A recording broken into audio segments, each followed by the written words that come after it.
Hello, everyone. Welcome back to Casual Revolt. I'm once again here with my father over there. Here he is.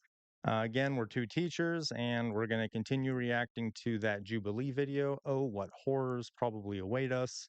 Are you excited, Dad? Mm hmm. Did you take your medication, as many people in the comments have suggested you ought to? Okay. All right. So here we go.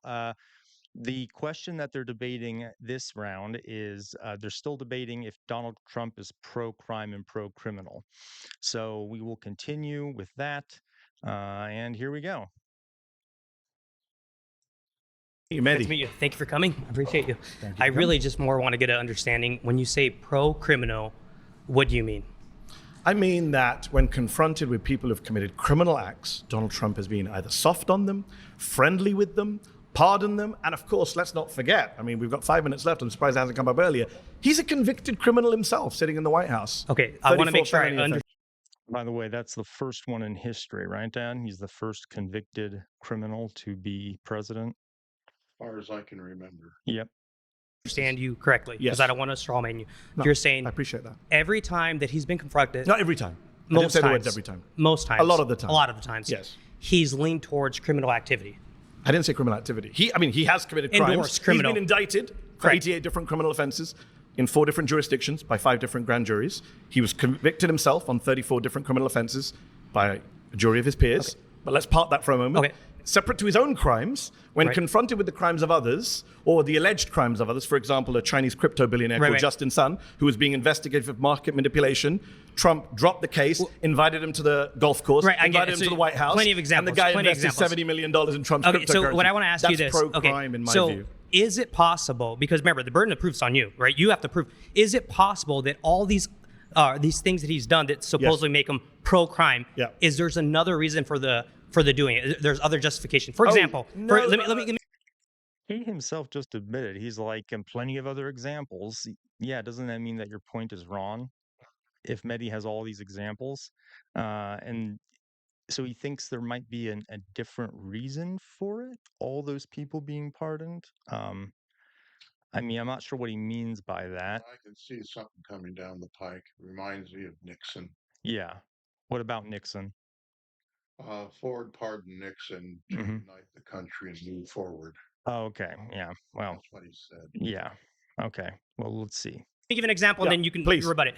The J6. Yes. Is it possible that he could have done this Yes. to unite the country, to move past, to go to a new Boom. chapter? If it's even possible, So do you think that's the case, Ed? Do you think he pardoned the Jan Sixers to unite the country and move forward? Okay, my opinion. Mm-hmm. No. Yeah. Well, would you like to elaborate? Well, he did it to get that campaign contribution. He wants to favor, what do I want to say, favor people who have power and money to be able to absorb some of that himself. What do you mean? Like the Well, like this, a person who manipulated the cryptocurrency thing, ended up donating Oh, of course. campaign. Yeah. or currency. So I'm sorry. In regards to the January 6 pardons, what about that? Well, I had actually said this in a previous one, in that to gain their full faith and trust. Mhm. You know, you did this for me, so I'm going to do this for you. I'm going to pardon you, so you'll always love me. I 100% agree. My boots and bend over when I ask you to. Mm-hmm. And I completely agree. He always tends to pardon the people that do things for him, even if it's, Bad for the country. yeah, includes beating up police officers and such. I think you would have to admit that there's another possibility. Therefore, he's not pro-crime, at least in possibility. So let me agree and disagree. Yep. Okay. So I agree with you that the intent could be different. I don't think Donald Trump was sitting there saying, how can I increase the level of murders? Let me release some murderers. Right. I'm not saying he did that on January 6th. I don't think he was trying to unite the country. That's where we disagree. That's bullshit. In fact, he divided the country further. But intent doesn't really matter to my claim. If he's releasing violent criminals, Wait. it doesn't Intent matter. doesn't matter? No, he's pro-crime and pro-criminal. No, but that's a big indictment to say pro-crime. That means If I'm he's confronted, for crime. I'm confronted. Well, he is, because, for example, I gave an example. No. It could Can I be finish? possible. I didn't Okay, sorry, interrupt you. forgive me. Yep. Your friend earlier, your ally, said, where has he done stuff that's increased the crime rate? I'm telling you, people have been pardoned who have been convicted on multiple other crimes. These people who we pardoned had previous criminal records. And by the way, some of the people he pardoned ended up going on to commit crimes after they were pardoned. Yep. So, yeah, that's not exactly. I mean, there were people within that group that he pardoned that were violent, Mm-hmm. on that day, Yep. and he pardoned them. I mean, what do you do? Let's assume that the person who tried to shoot Trump at that rally and he hit his ear instead. Well, we know that he was shot and killed, the guy who was attempting that. Had he lived and been found guilty, would Trump have pardoned him? He did not kill Trump. Mm-hmm. He bloodied his ear. A lot of that happened in the January 13th Yeah. possible takeover. I'm going to add Yet he pardoned them.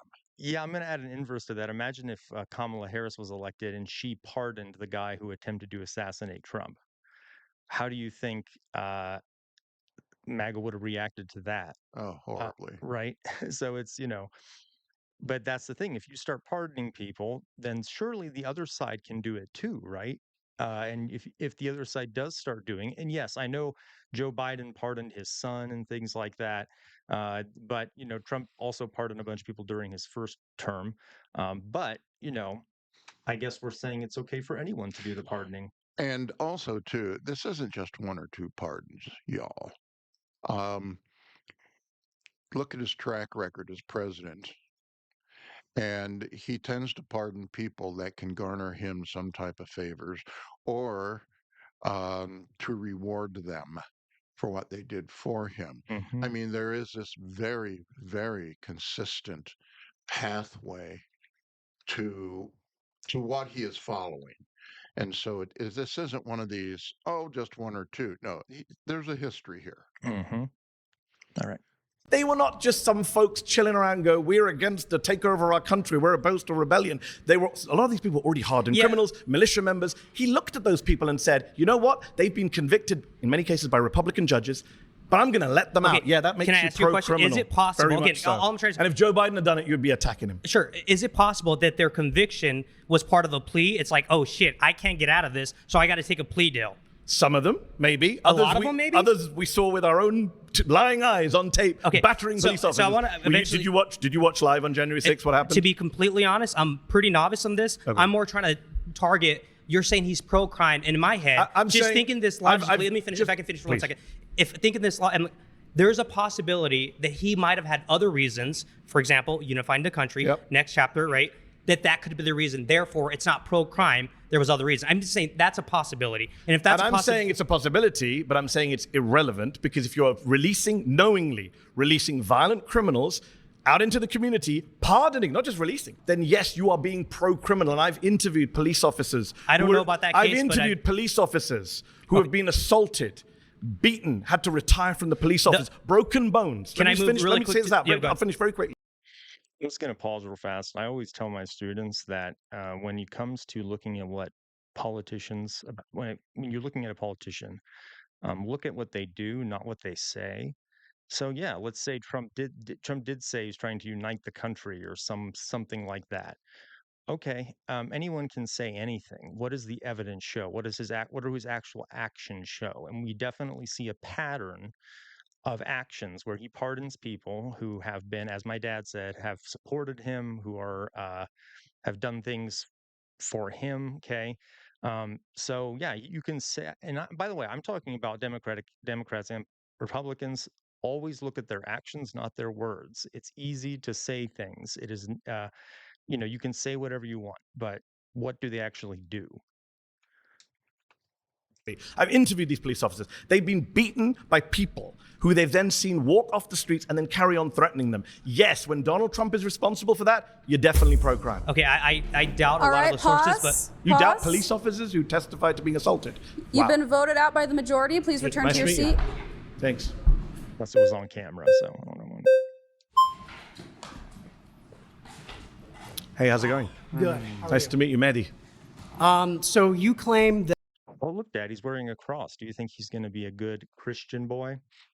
Well, let me put it this way. I should have worn my flag today to let everybody know that I'm going to be a good patriot. I mean, it's what you wear that matters. It's not how you are inside, So,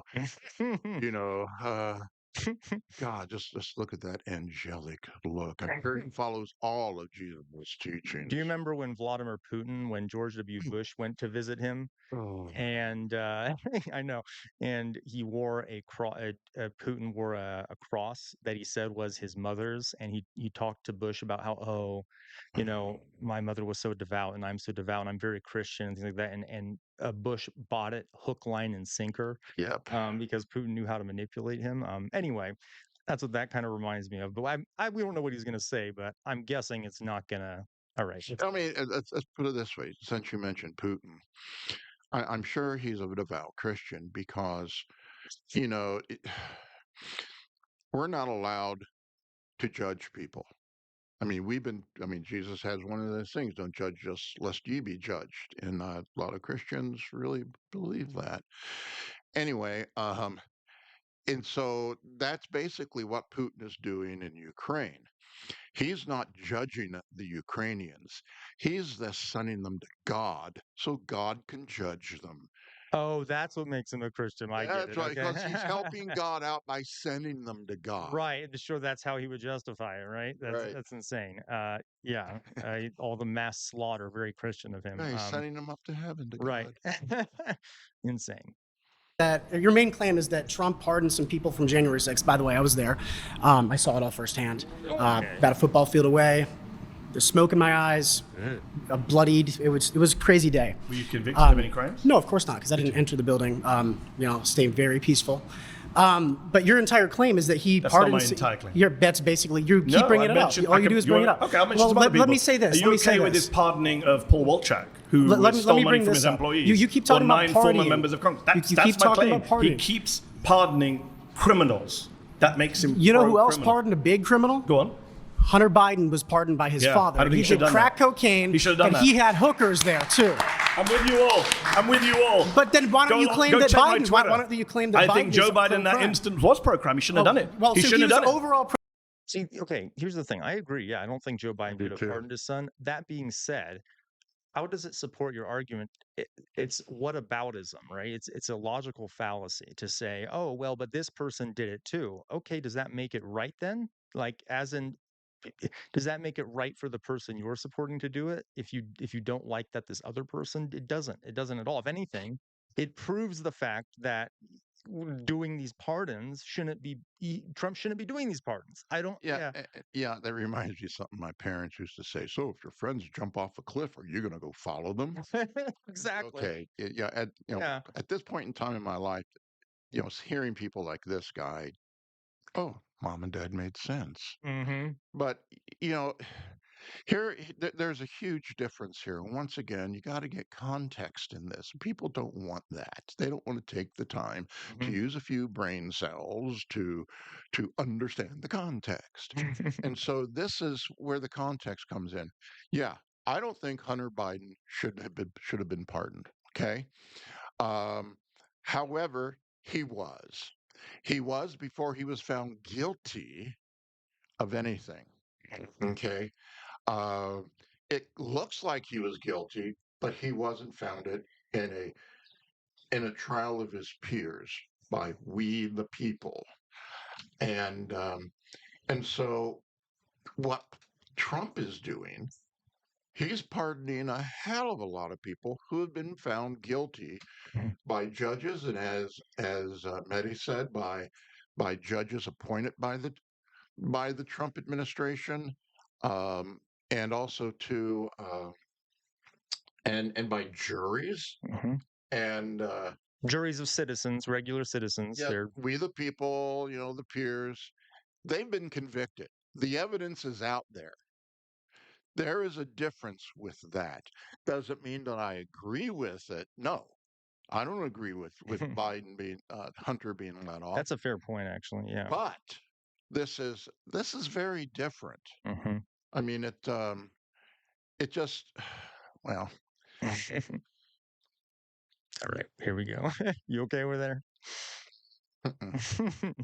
Pro He crime shouldn't have just done because it. he did that No, one but Joe Biden didn't just. So if it was just a pardon, Okay. then you'd be fine. But I already mentioned there's also the fact that Joe Biden wasn't actually convicted criminal in office. Trump has committed crimes. Trump hangs around with criminals. He spent much of the 80s hanging around with the New York mob. He hung around with Jeffrey Epstein and Ghislaine Maxwell. Well, that whole that's I can keep going. Jeffrey Epstein lived in. Oh, that's a funny thing. Okay, so news, what was it from yesterday? Ghislaine Maxwell has been moved to a low security prison in Texas.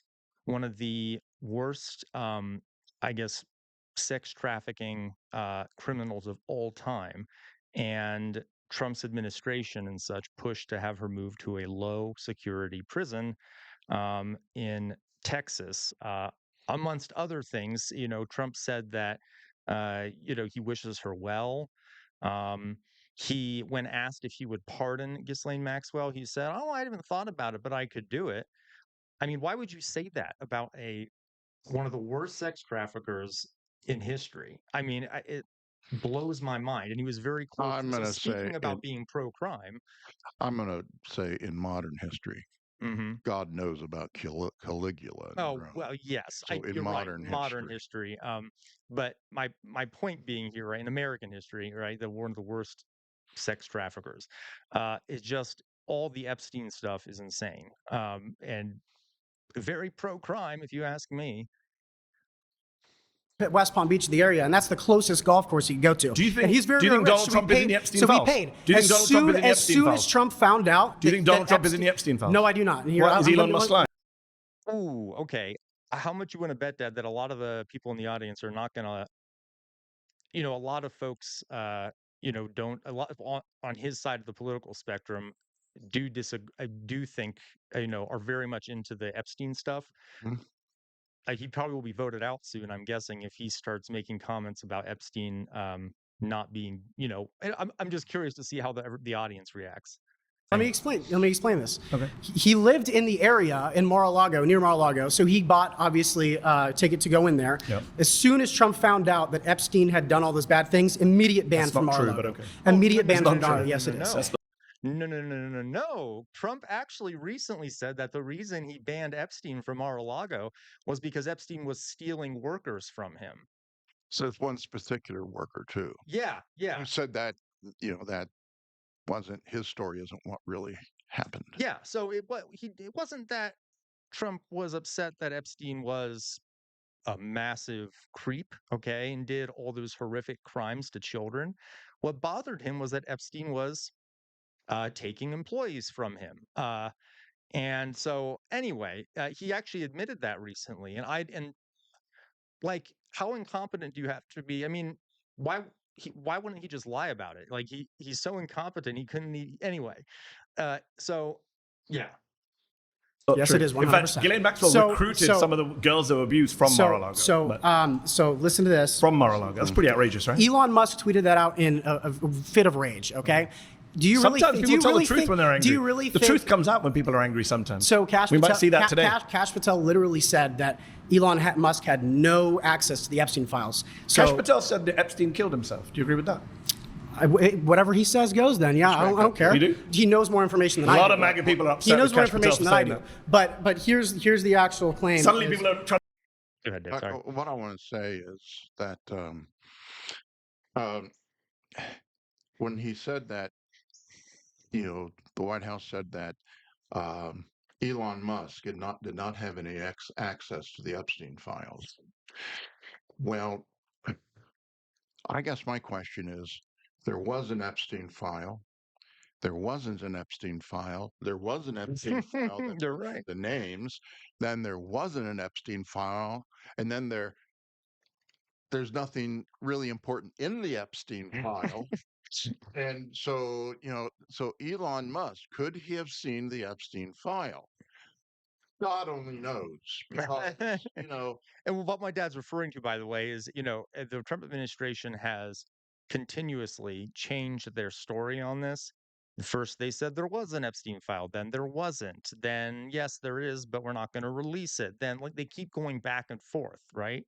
Um, so yeah, also, and one other note here, uh, for being conservatives, for what this says, far right conservatives, these folks really trust what the government says, don't they? Like Kash Patel said this, therefore it must be true. And once again, as I say to my students, look at actions, not words. Words can be you can never be sure if a politician is telling the truth. Just use critical thinking and doubt. But these folks are just hook, line, and sinker. Whatever the administration says goes. I'm going to vote you out because you said you agree with Kash Patel on Epstein. He knows more information than I right, do. pause. That's time. Please return to your seat. Good to meet you. Yeah, take care. Okay, folks. So we actually are going to skip the gentleman you see there. Gentleman, he's a fascist. I don't dare call him a gentleman. But we're going to skip this guy because if you want to see us reacting to him, you can go to our first video. We've already reacted to him, and we're going to go to the guy right after him. And now what the debate is Donald Trump defying the Constitution? That's what they're currently debating. So we'll see what comes next. Pause. You've been voted out by the majority. Please return to your seat. It's a pleasure to meet you, sir. I can't say the same, but thank you.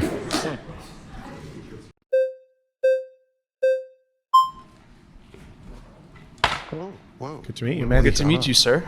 All right. So I kind of want to start at the basics or the foundation. I want to see. Can I just check? Yes. Are you a fascist? No. Okay. I don't. I describe myself as, I think, just a Christian. Fair enough. I'm a devout Christian. Good to hear. So, I want to start like, what is your connection? Who follows the letter of the teaching in the Gospels? I bet you any amount of money he loves everybody, bends over backwards to help the poor, the imprisoned, the ill.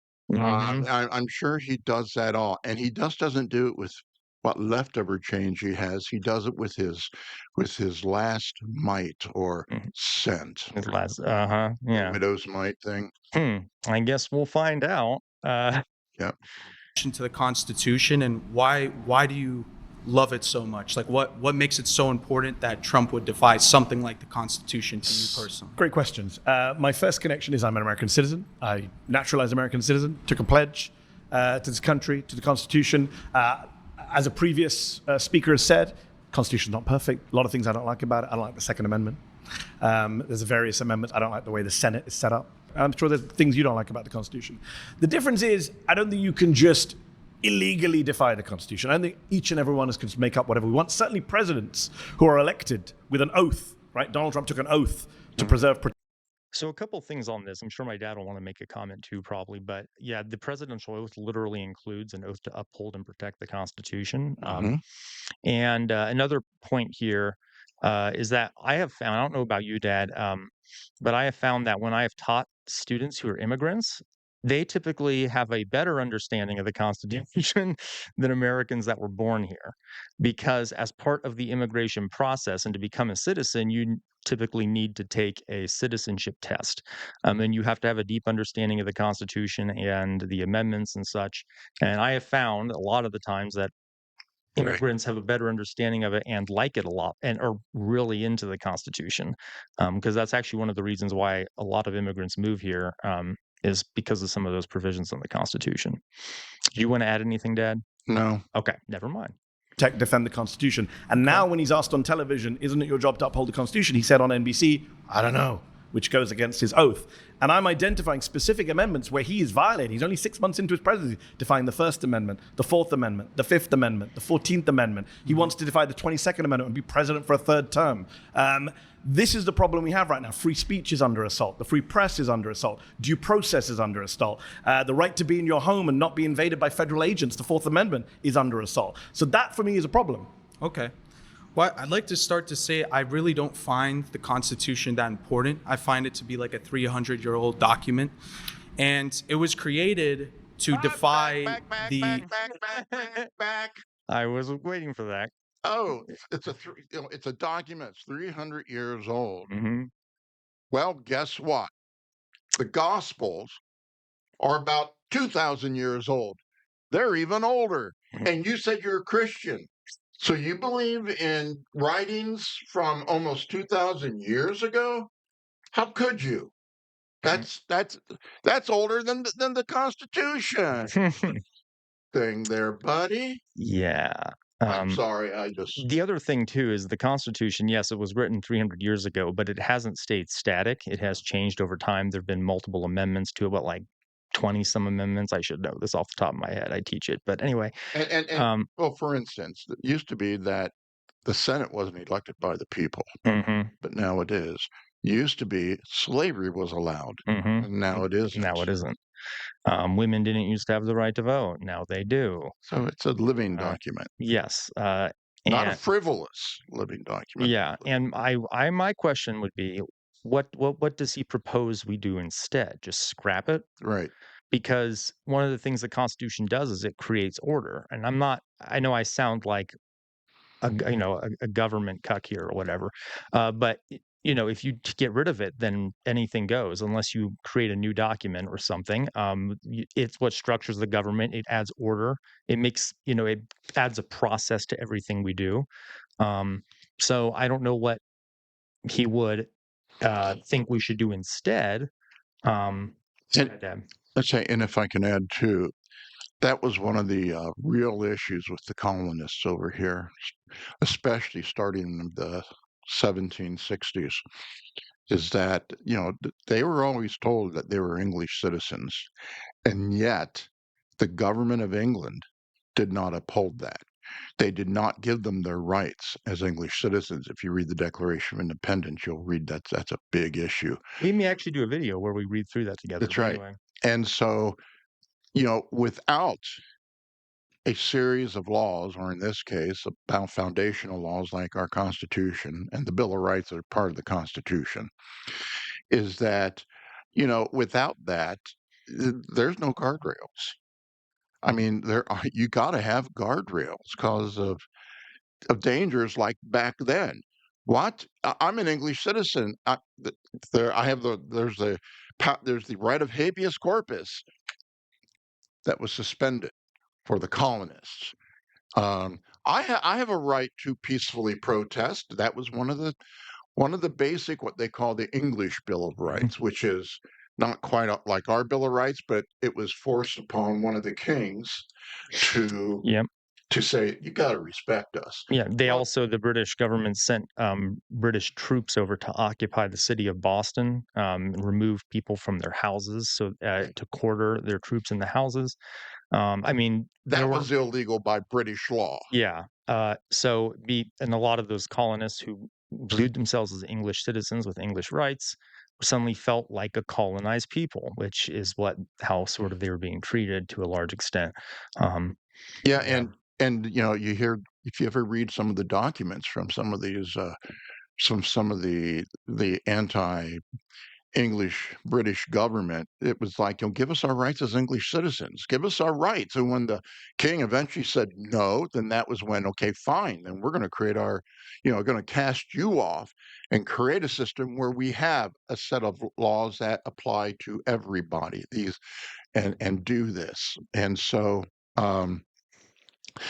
that was what they did. And when I look at the past history, I see um, Trump trying to act like George III, trying to deny those rights. Okay, yeah, you say you're English citizens, but I'm going to go, no, you're not really. And I'm not going to let you have this freedom of speech. I'm not going to have this freedom of habeas corpus. I'm not going to have a jury by trial, which are all rights back then. And that's what Trump is trying to do in our country, the country of we the people. Mhm. Let him the Trump. All hail Trump. Yeah. Gosh. All right, here we go. Country that subjugated your ancestors in India, and then your parents probably moved from India to Britain, and then you move here to tell us that we should listen to a piece of paper that you were never even connected to begin with. So Here we go again. I want to say, like, if I don't care about it, why do you care about it so much? I'm sorry, wait. How is Mehdi not connected to it? He's an American citizen. I don't understand.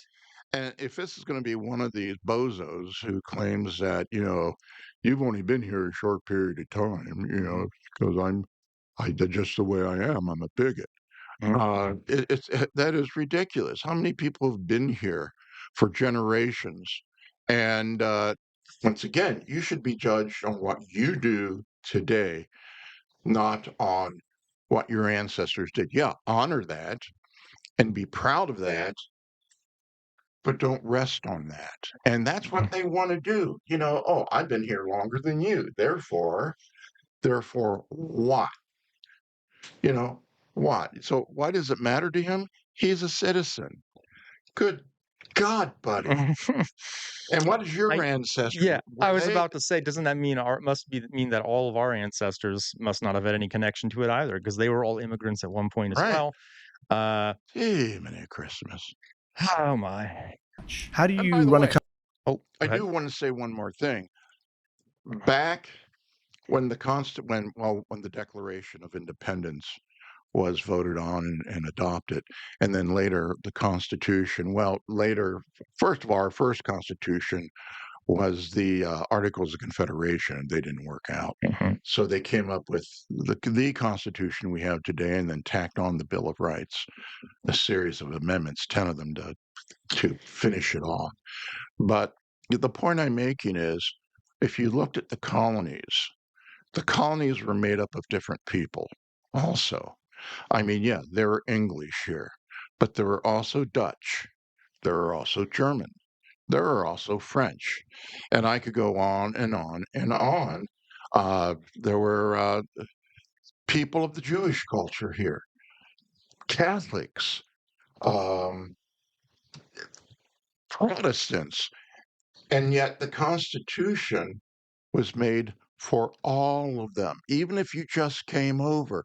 There were some people who came over during the American Revolution from other countries to be a part of it. There are people came over after it Mhm. because they wanted to share in this. And you're telling me they wouldn't have had any interest, that people today wouldn't have any interest in it? I completely agree with you, Dad, and I know you'll agree with what I'm about to say. There were some people not included in the Constitution, Yes, like there were. slaves. There were. Slaves were the three-fifths compromise. Right. Slaves in the Constitution are only viewed as three-fifths of a person, and they didn't have any Right. rights.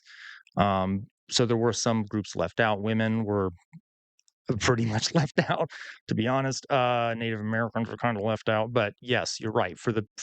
And I will say, and my dad's completely right about the other stuff. Over time, those things changed. Yep. But in the beginning, if you look at the values, yes, they didn't care what your culture was, they didn't care what your religion was. It was yeah.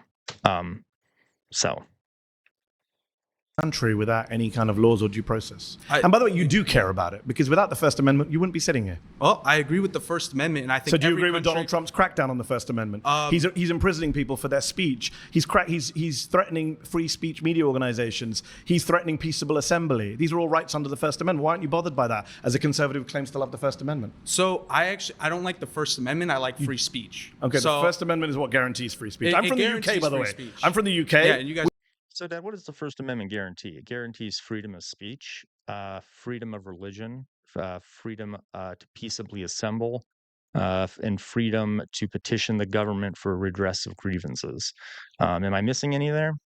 I think that's all of them. I think that's all of them. And I do want to go back, though, and say it's not so much freedom of religion. People say that. Mhm. It is the separation of church and state. Yes. And that puts a whole new context on it, because that means you can practice your religion, but the state, the government can't step in and recognize it as the official religion. And they can't favor any religion over another. That's right. And then the opposite is true. It's to keep religion out of government, Mhm. because in Europe at this time, just not England, it was in Europe, different monarchies espoused certain religions, say that's the official religion. If you don't like it, either leave, or if you try to practice it, we're going to throw you in jail. I mean, To give an example of what my dad's saying, the Puritans, who were some of the first people to settle on the eastern New coast of the England. United States, New England, they were a religious sect that was basically trying to escape the Church of England, which was the head of the Church of England is and is still today the King of England. So they came over here seeking, amongst other things, the ability to freely practice their religion. Yeah, and also we've seen under Trump a really, I think my dad would agree, a kind of a breaking down of that separation of church and state in a lot of ways as well, which is unfortunate. Right. Mhm. Which is a democracy. We don't have the First Amendment. No, that's one of the things I do like about the Constitution. I wish the UK did have a First Amendment. So people I'm a don't get journalist. arrested for praying outside abortion clinics and stuff like that, right? I'm sorry, I did miss one part of the First Amendment, the freedom of the press. So I forgot that as well. You're opposed to people being arrested for speech crimes, I assume. Well, it depends what it is. If it's like the Oh, people, so you're like one of the previous speakers. You don't. No. As long as there's someone who agrees with you, you don't mind the crackdown. No. I support. Either we consistently support I principles, support or we free don't. speech 100%. Okay. I don't think anyone. So, do you think Donald Trump is defying the Constitution by cracking down on the First Amendment? So I think he's cracking down on free speech, like the deportation of Mahmoud Khalil, who was just released from prison by a judge saying his First Amendment rights were violated. And I agree with the judge, and I disagree with Trump deporting them. But I think that's more a matter of free speech and not the Constitution. Ooh, yeah. So Mahmoud Khalil wrote an op-ed that was pretty critical of Israel and what's occurring in Gaza. I think that's what he wrote about. And yeah, he was, they tried to deport him and such. It's interesting that this guy says, "Yeah, I don't support that," and then everyone in the audience immediately wants to kick him out. Yeah. By the way, one of the reasons to have the whole free speech thing is it's for speech you don't agree with, right?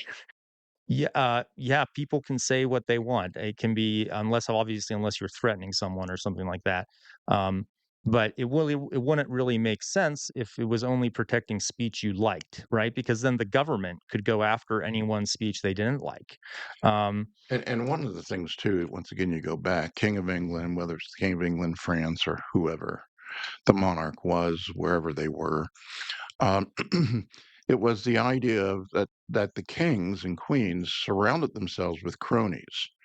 Even though that crony may not have really liked the king or queen very much, they bowed down and did whatever they asked so as to gain more favor and more power from that monarch. So if somebody would step up and disagree with the monarch, now I have to admit, there were some monarchs, not many, that were willing to do this, but very few. And so if you did speak up and say, I don't think that's a good idea, well, I today would have said to them in their ear, I think that's a really bad idea that you told this monarch that, because you could lose your job, you could lose your title, you could lose your land. So you surround yourself with fellow zombies.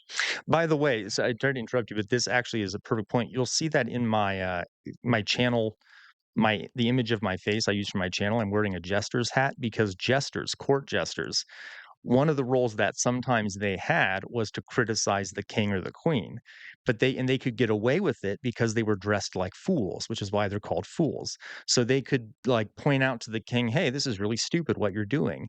And it would give, because they're dressed in this way and they're a fool, the king could kind of laugh it off when he's around other people. And so it would allow this jester would be able to criticize the king, and the king would be able to sort of not be humiliated by it because the guy was a jester and dressed in a certain way and was sort of given the ability to do that. But if you were another noble and you criticized the king, right? See, and that's where freedom of speech is so important, because if you didn't have that freedom of speech, you wouldn't know what the heck was going on. Most monarchs had no idea what was going on with about 90% of the country. Most of them 90% were peasants, and they didn't know. They never went out there. So this whole idea of freedom of speech and the press is extremely important to to edify not just the people, but also the ruler, and say, "Hey, look over here. Just don't listen to your cronies." And so when you shut that down, you're not willing to let other people speak up and point out what could be liable problems with you and your administration. I mean, and so what is Trump doing? He's trying to go back to the good old days. Sometimes when I hear people go, I wish for the good old days, I'm thinking, okay, under King George III, that has to be what they're talking about, or worse. But you can't do that. How do you think we've come such a long way? By people being quiet? afraid of being punished? Mhm. No. And I'm going off what my dad says here. He's completely right. The freedom of the press, another point of this is how do you even know what the government is doing unless you have a free press? I mean, there are nations in the world where all the press apparatuses are owned directly by the government. So they're basically a mouthpiece of the government. So how do you know, especially in a democracy where you choose your elected leaders, how would you know what the government is doing and whether it's something you support or not unless you have a free and independent press to tell you that, someone that is not connected to the government? So there's some political scientists, historians who call the press the fourth estate. They're that, as in they're a very important part of society. Because without them, how do you interpret? And yeah, the press can make mistakes. Yeah, okay, but that doesn't mean that they're not very important. Okay. I think that's pedantry at this moment. I think you've conceded that he is cracking down on free speech, which is the First Amendment. So he is defying the Constitution. So it's a pleasure to be in agreement with you, sir. All right, pause. You've been voted out. You know, I think Mehdi, bless his heart, thought that the people he was going to be debating might have some knowledge of the Constitution. So he came prepared with all this information about like the amendments to the Constitution and stuff, what they mean and how Trump has violated them. But these folks, you know, right over their heads. So, And you know, that reminds me of something. Sorry, I'm an old man. I'm going back. I remember a fellow teacher, come to me once and said to me, "You know, Lance, I'm going to ask you a question. Um, the First Amendment, the freedom of religion," and she went on to say, "We're allowed to practice our religion, right? I mean, it's the government's not supposed to be able to stop that." And I said, "Well, it actually is a two-way street when they wrote it up." And I mentioned it. I talked about like I had talked to you about. It's a two-way street. And I said, and it's not doesn't say freedom of religion. It says, um, what I had said earlier. And she looked at me and she said, "Are you sure?" I said, "Yeah." I said they didn't want religion. They didn't want the government to be involved in religion, and they didn't want religion to be involved with the government. That's basically it. That was their experience with what was going on in Europe. That's what they meant. And all of a sudden, the conversation was dropped, and she walked out. I'm thinking, a fellow teacher had no idea. yeah. Yep. By the majority. We have a very angry bird outside right now. You all can probably hear it. You all hear that? Anyway, you know what? I'm actually close the door. There we go. The bird wants to get involved too. I see the bird flipping now out there. Please return to your Thank seat. you very much.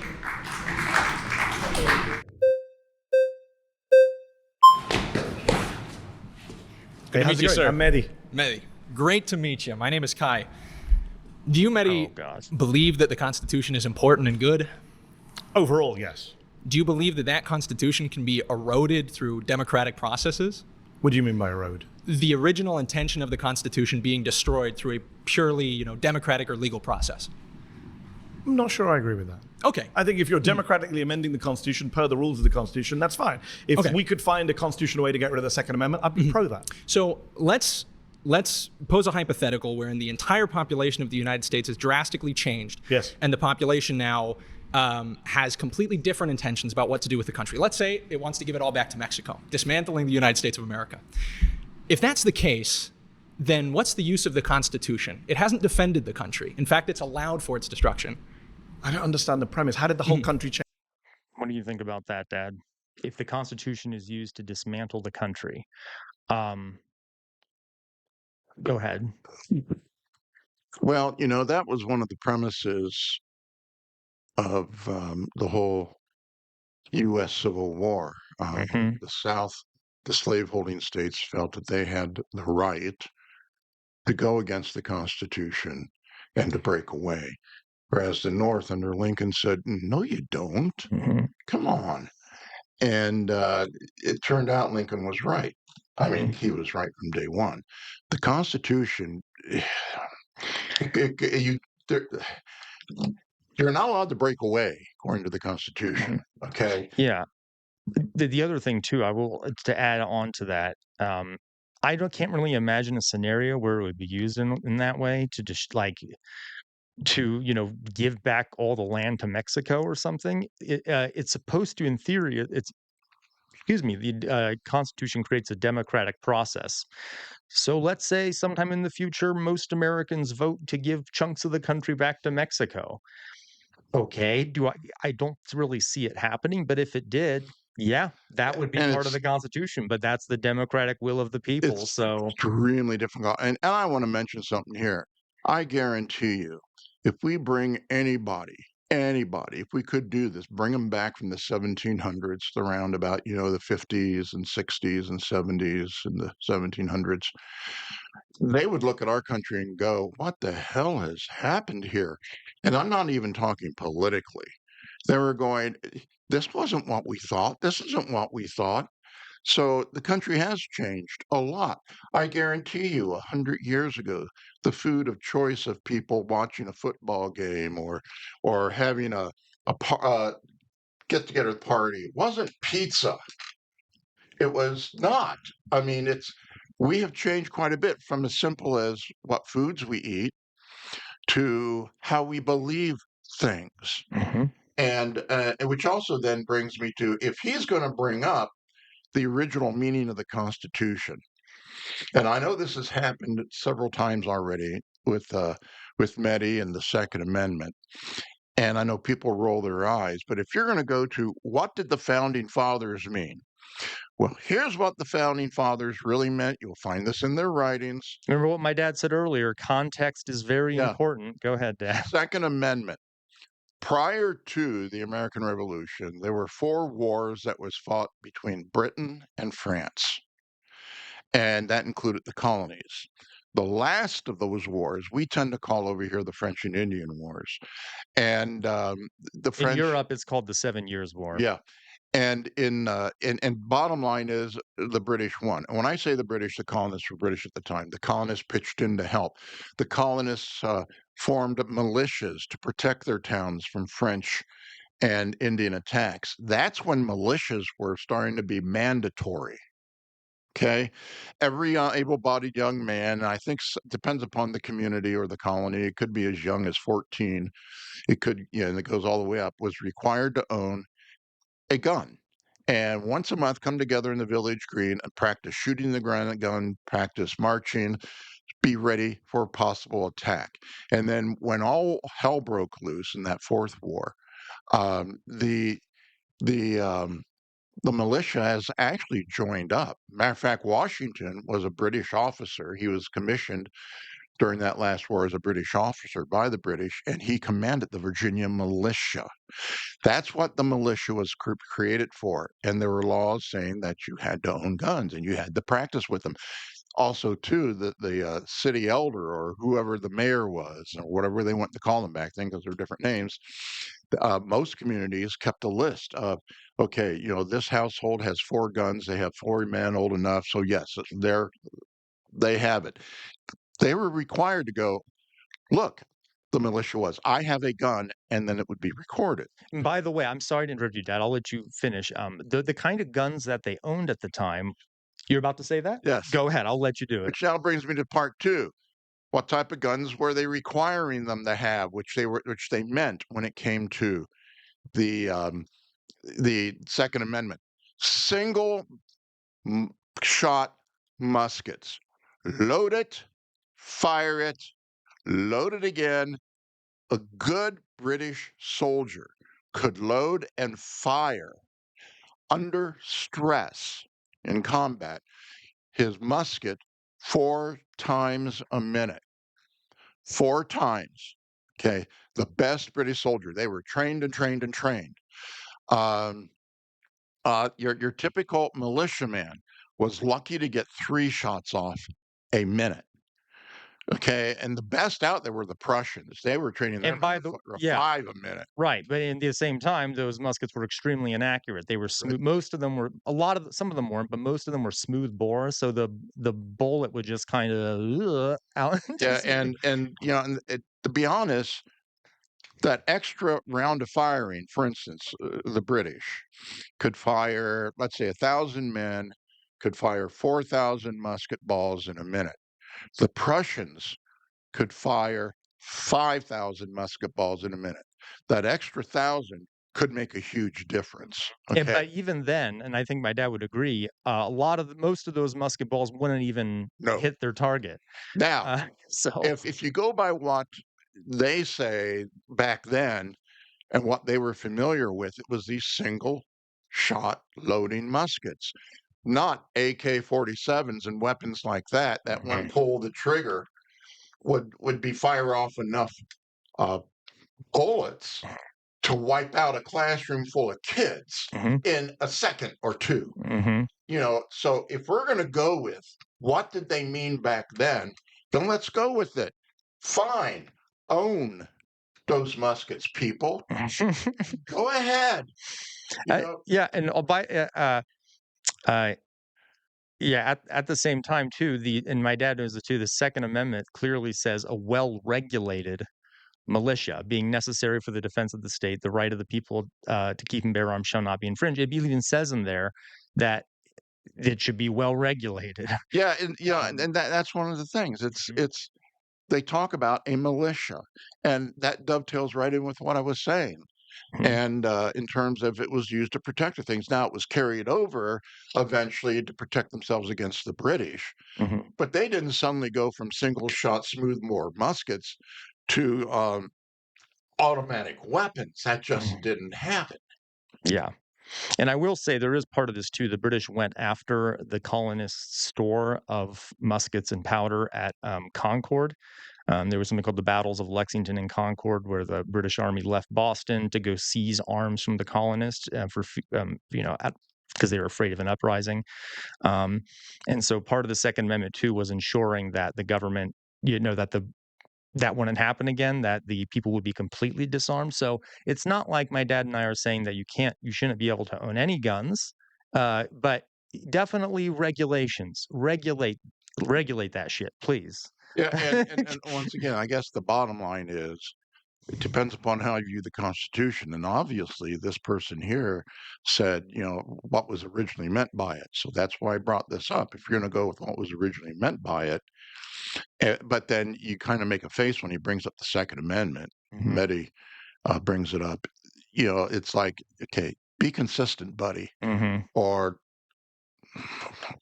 Yeah. don't open up your mouth because you look like you're ignorant.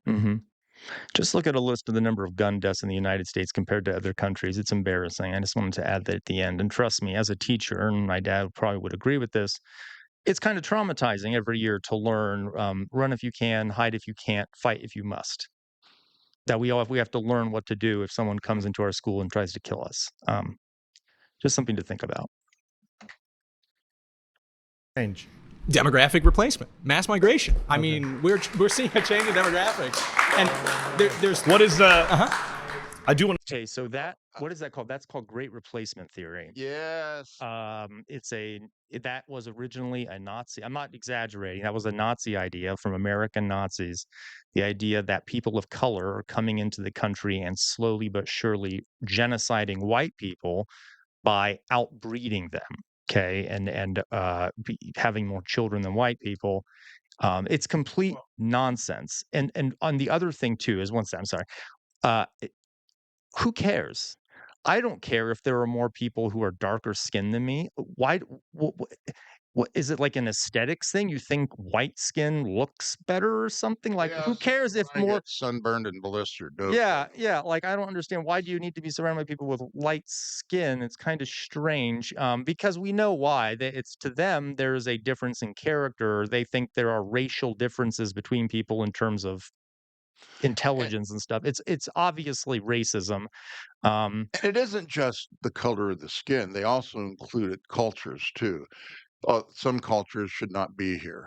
I mean, So it went beyond just racist feelings. But you would agree, though, modern day, it's not like these guys are saying, stop letting white people in the country. The idea is stop letting people who aren't white into the country. Yes, I would agree with that. But I guess what I want to say is, going back to what this guy is saying, is that this country has changed a lot because of other peoples that were not born and bred here in the US. I mean, American citizens really thought that when the Irish came over, they were going to destroy American culture. And they weren't viewed as white, by the No, way. They were not considered white no. people. Neither were Italians. And then over time, they were considered white. But anyway, sorry, go ahead, Dan. And they were afraid that the Pope was going to take over, and they had all these horrible names for the Irish. If somebody was Irish was murdered by a white, born again American here. Um, it wasn't considered that serious of a crime. When the Italians came over then in mass, especially around the turn of the century, my God, I mean, and a lot of Italians had a little bit darker skin. My grandfather did. And they were scared to death that all of a sudden we'd all become like Italians. We'll all be speaking Italian. We'd all be eating Italian food, which a lot of us do now because we think of everyday food. They were afraid that there'd be, once again, the Pope would take over. And I could go on and on and on with the Chinese that came into California. Mhm. Oh my God, we're all going to be speaking Chinese. We're going to be wearing these this clothing of them. Well, guess what? The United States has the ability to absorb a lot of this, make it a part of our identity, a part of it, but not necessarily get rid of core identity of our country. Because, like I said, in America, our idea of citizenship is a civic one. If you adhere to a certain set of civic values, freedom of speech, what the Constitution says, I don't care what the color of your skin is. I don't care what your religion is, right? You can, I don't care. Okay. So, yeah. So that always disturbs me. That really, really disturbs me. Yeah. It's also, this is going to, well, I don't care. I'm going to say it anyway. It's a very, Neanderthal way of thinking to be like, oh, they different than me scared, right? Now, wait a minute. Ooh, Wait a minute. you're right. You're right. Don't insult the Neanderthals, insulting the okay? Good Neanderthals. God. Yeah. No, fair point, right? I don't want to insult the Neanderthals. To talk about immigration today. I hope we talk about it. Everyone's itching in this group to get Yes, to sir. immigration. Yes, sir. I've saved it. I've saved it for you all. But given we're on the sense of the Constitution, and you asked the question, what is the proportion of immigrants in this country? What proportion of the population is foreign-born? It's very difficult to measure because the actual projections of the number have been changing more rapidly. But what is currently the best estimate of official estimate? I think it was about 15%. Yes. Yeah. Just under 15%. Which is, by the way, more actually than the original estimate was. So but we have 15% of the people are going to change the country, change the Constitution. How's that going to work? It's actually a Stop. Go ahead. Stop. I know this one. Mm-hmm. Do you know that during the Great Migration, there's several Great Migrations in history, that the Great Migration where a lot of immigrants came over here. I have seen the figure being anywhere from 14.7 to 15% of our population from the late 80s into the early 90s was 15%. 15% of the people in our country were not born here. We're not born here. Now, he is saying, like, that's an issue. It's going to destroy our country. Well, we're over 100 years later. And you know what? If people like you exist, yeah, it did destroy our country because it's trying to make it something that it's not meant to be. Mm-hmm. But we are not an ethno-state. Okay. Yeah, and in reality, it didn't happen. Yes, we changed, but for the good. My God, come on, people. Gee, as someone who wants to amend the Constitution and get rid of things like the ridiculous way the Senate is set up, or the Second Amendment on guns, or various other things, it's really hard to change the Constitution. They made it almost impossible. You know, last time we had a constitutional amendment? You know like what? 20, 30 years ago. I understand, which and is it was why on, I think, members of Congress pay. Which is why... It's No, impossible. I get it. So where are you getting this scenario where 350-odd million people all become foreign-born migrants or the children of migrants, immediate migrants, even though America is a nation of migrants? Yeah. and then abandons the Constitution and gives the country back to Mexico. Outside of your imagination, where is that happening? Let's bring it back to the actual discussion. What you did is please. you entertained my hypothetical, but then instead of sticking to the point of the Constitution, you said, well, how would you bring about your hypothetical? And then when because you missed out the part where the Constitution's quite hard to change. Hold on. I understand that. I gave you. I also wanted to get a sense of where you are, and you're a great replacement guy. So that's fine. Okay. Yeah, and you're a real good journalist because you don't talk to people who identify as like a political ideology. I mean, that's a very liberal idea. I don't debate fascists. I'll talk to them, but I won't debate them. Frankly, that's upsetting. I think there's a big problem when we value freedom of speech. Okay, so I just want to add, remember, I believe in the last video I mentioned this. One of the key tenets of fascism is irrationalism. It's sort of this idea that however I view the world is how it is. It doesn't matter what reality is. So how do you debate someone like that? Really, if facts don't really matter a lot of the time for fascists, you can't really. What would a debate accomplish? And fascists, quite often, if you try to talk to them, even just talk to them in a manner where it's political discourse, not necessarily debate, they'll very quickly go to name calling, shaming you, and making up facts that you just kind of, especially if you know the facts, you just kind of look at them and go, and then if you deny those facts because you know that that's not true, they'll call you somebody. Well, today they'll say fake news, all this other stuff. Or in Hitler's case, Jewish-controlled press or whatever. They always have an right. excuse to dismiss those things that they don't agree with, even if it's true. And so, what's the purpose in debating a fascist? I mean, are you going to convert them? No, I know what the fascist view is. I don't need to talk to you about it. I mean, yeah, you might have your own view, but it's like talking to a serial killer. Well, let's talk to a serial killer and find out really how he feels. It's like, no, he's a serial killer. Hey, at least you could get some good psychological information off a serial killer. I don't know, but okay, here we go. So much, but any real journalist is not going to talk to somebody because they identify with the politically incorrect ideology. Just talk to the guy in front of you. What are you talking about? You literally stopped talking to him, and then everybody had to vote him out. Debating versus talking is very different. Okay. It's pointless, right? Okay, he doesn't believe in free speech. Okay. He doesn't believe in democracy. He was freely speaking with you. You're the one who shut up. No, he said very clearly. Okay, he said, I support free speech so that I can get one election. After one election, my guy comes in, and after my guy comes in, nobody gets to speak or vote again. We all listen to your Why would I conversation. debate that? We listen to your conversation. Let's I'm bring reminding it you back what to was this said topic. because you just Let's bring it back to the misrepresented. Constitution. Please do. First, Fourth, Fifth, 14th Amendments. Those are the ones I'm saying Trump is defying. Do you support that or do you deny them? I believe that the Constitution is valuable because it represents particular interests of the founding stock of Americans who made this country great. Do you think due process is important? Some would say that's at the very core of American Constitution. And Fifth Amendment. And what I think makes the Constitution function, what allows it to save this country and to actually make it work are the people who are... I'm not sure where you're going with this argument. Hold on. I'll show you. Is Trump defying the Constitution? That's my claim. You can have these weird hypotheticals We're taking it into a different meta, which is, what's the function of the Constitution? I'd rather not have your... You already did. Yeah, but now I just don't 5 want minutes to. ago when you took it to immigration. Now I don't want to. Okay. Let's bring it back. I want to bring it back to the First, the Fourth, the Fifth, and the 14th Amendments, and the 22nd Amendments. Look, Either then you let me say, throw it to your question. hold on, you got two very good positions here. One is to say, I don't think he's defying them, and I'll say why you're wrong. Or you say, I don't care that he's defying them, as one of your colleagues said, in which case, I don't know where this conversation goes because you don't believe in democracy. That's fair. Do you think it's wrong to dismantle the Constitution? So there's two options ahead of you. Do you agree? This is important. Do you agree? What I'm doing so is Donald Trump... Okay, let me ask a question back since you're asking me questions. Okay, it doesn't matter if it's wrong or right to dismantle the Constitution. The question is, what do you put in place of it, right? Okay, fine. Let's say you don't like the Constitution.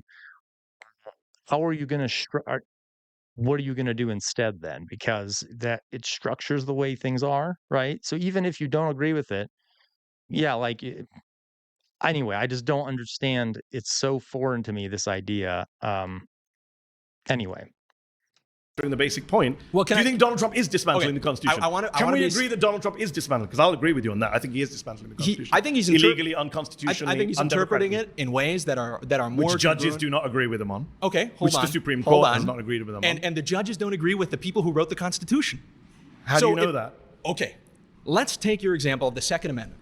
Let's say that a bunch of judges... I didn't give the Second Amendment. No, hold on. Fourth, you don't want to talk about the ones I've given. You're interrupting me. You're ignoring me. First, Fourth, Fifth, 14th, 22nd Amendments. Those are my amendments that I came with today. If you don't want to...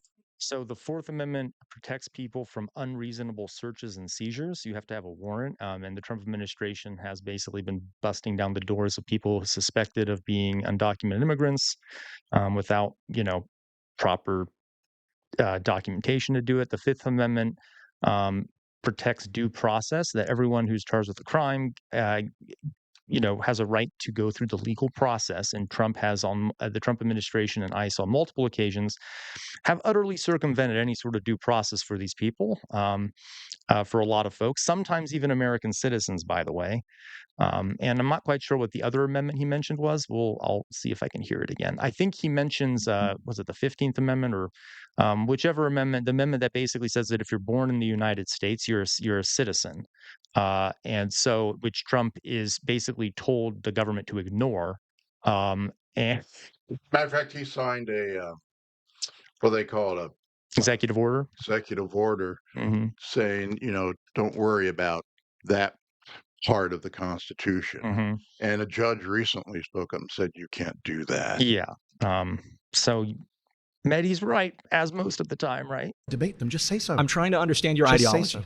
You believe that dismantling the Constitution won't is talk about the okay first, when it's fourth, about parts fifth, of the Constitution 14th, that you disagree 22nd with. Amendments. You would be fine getting rid of the Second Amendment, even though that would be a dismantling of the 22nd Amendment limits the president to only 2 terms in office. Now, when the country was originally founded, there were no limits on the number of terms a president can serve. But George Washington, the first president, decided on his own to only run for 2 terms, and then he gave up, and then he stopped running for office, and it became a tradition that presidents only serve 2 terms in office. And then much later in history, it was added to the Constitution as an actual law after FDR, Franklin Delano Roosevelt. Trump has on multiple occasions implied that he might run for a 3rd term. I don't know if he will. But he certainly has implied it and seemed to think it's not that big of a deal. And a lot of his supporters and the higher ups in the administration have implied that they would like to see him run for a 3rd term, which is dictator level nonsense. So go ahead, Dad. And I was going to say, too, when it came to Franklin Roosevelt, FDR, he ran and got elected for 4 terms. Okay. And eventually that amendment was put in because of that. No president should be president for more than 2 terms. We should stick with that tradition. And the funny thing is, it was written, proposed on the floor, and passed by a Congress that was heavy on Republicans. Mm-hmm. They're the ones that supported it. By the way, FDR was a Democrat. Mm-hmm. And so they were upset. Ironic, huh? Yeah, and then you ask a lot of Republicans today, well, I may not be against that if he wants to be president for a 3rd term. Mm-hmm.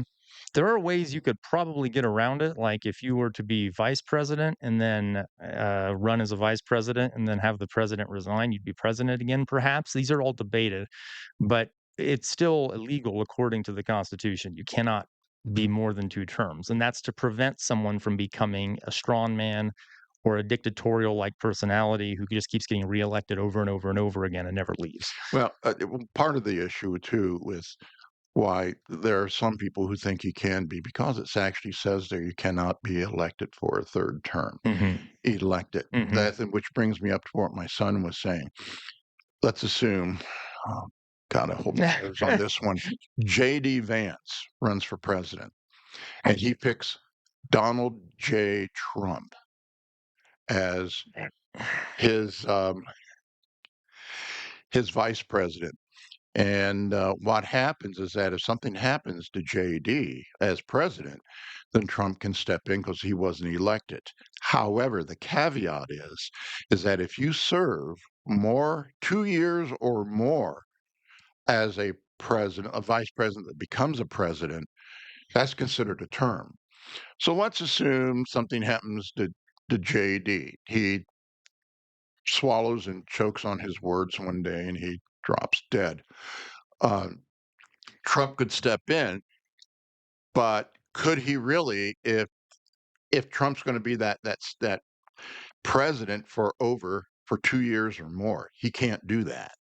And so that's where the debate is, and it's wondering, and once again we get back to what was the intent of them. I mean, which way are you going to go on this? And I bet you people who want to see him be president again, would jump on the bandwagon of, Word term for Trump, yeah, whatever. I'm I've sorry. already Go seen ahead. flags that say like what Trump 2028 or whatever the next election, anyway. So Constitution. No, because it would Your be done problem, via constitutional means. I'm not the one sitting here like your pal. Okay, you have agreed. You have agreed the I'm Constitution. Not the one saying you just get rid of them willy-nilly. All right, I don't now agree. We're ramping up. We're ramping I up. don't agree that Joe Biden should come in and say by executive order, if Joe Biden put out executive order saying Second Amendment no longer applies, I can round up everyone's guns. I don't agree with that. Your result is exactly I don't the agree same. with them. No, but I don't agree with the method of doing it. It's unconstitutional. That's fine. He would have been defying the Constitution, and I would have said so, but you can't bring yourself to say so. We've been sitting here for several minutes. All of your friends have seen me ask you several times, do you agree that Donald Trump is defying the First, Fourth, Fifth, 14th, and possibly 22nd Amendments? Your colleague at least admitted that he's defying the First Amendment. I understand that you came in here. What you are attempting to do is simply frame this conversation like you did with the first claim about Donald Trump. But then when anybody asks you any kind of question that presses you to the least degree I answered. I said I would dismantle the Constitution, but I would do it constitutionally, not by executive order. So what I'm trying to get to is to prove to everybody who's watching that what you care about is not the Constitution in what it represents or creates. You care about the Constitution only insofar as it allows you to achieve your political worldview. We agree on that. No, I care about the Constitution you agree with the because I don't think presidents should be fascist dictators and violate the Constitution. That's what I'm saying. You care. And he is different. I don't think the president should have the power to lock you and me up if we write an op-ed that he doesn't like. That's I awesome. don't think the president should be able to crack down on us if you and I decide to go protest outside his parade. I agree with don't think the president should be able to deprive you and I of due process or come into our homes without a warrant. And I think, well, let's on an agreement then. All right, Paul. okay, yeah, we'll stop there for now. I do want to say, I think it's kind of funny how when the guy started saying, I don't agree with them suppressing freedom of speech and such, then suddenly a bunch of flags started rising up, which was like, what? So, Yeah. any last comments, Father, before we stop for today? March. Oh, God. Take your meds. All right, everyone. Thank you for watching. Please like the video, subscribe, or share it. We also now have a membership program. Most of my videos don't get monetized because of the content and because we're watching copyrighted videos. So if you're interested in becoming a member, please hit the join button below the video. Thanks, and we will be doing more of these. Yes, Father. I just want to add one thing. Yeah, what we're watching is a copyrighted video, but I want to be a Trumper and go, who cares about that law? Let's just violate that. Okay, I know, no, right? I'm joking. Don't do that. All right, everyone. We'll see you in the next video. Thanks. Bye-bye.